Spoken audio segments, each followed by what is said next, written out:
আসসালামু আলাইকুম। নুপুর food and ব্লগে সবাইকে স্বাগতম। কেমন আছেন সবাই? আমি আল্লাহর অশেষ রহমতে অনেক ভালো আছি। তো বাচ্চা বাইরে খাবে, তাই বাচ্চাকে নিয়ে রেস্টুরেন্টে গিয়েছিলাম।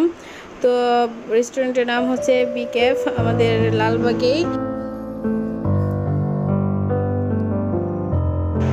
তো আমার বাচ্চাটা বাইরে খেতে, বাইরে ঘুরতে যেতে অনেক পছন্দ করে, আর সব সময় এরকম দুষ্টামি করবে। তো ভিডিওটি না টেনে দেখার অনুরোধ রইল আপনাদের কাছে।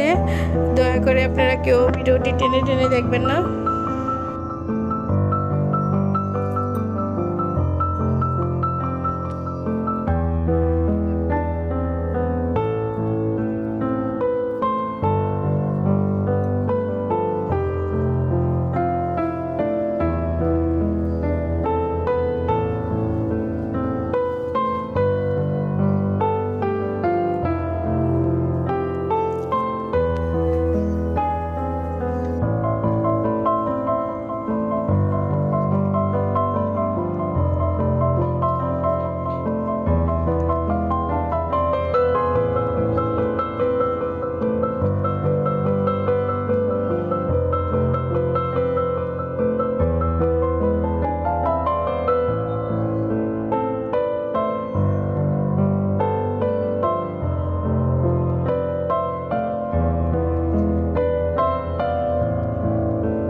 তো আমাদের ভিডিওটি কেমন লাগলো অবশ্যই কমেন্ট করে জানাবেন, আর লাইক দিবেন, শেয়ার করবেন, সাবস্ক্রাইব করবেন, পাশে থাকা বেল বাটনটি বাজিয়ে দিবেন, আর আমার চ্যানেলকে অবশ্যই আপনারা সাপোর্ট করবেন।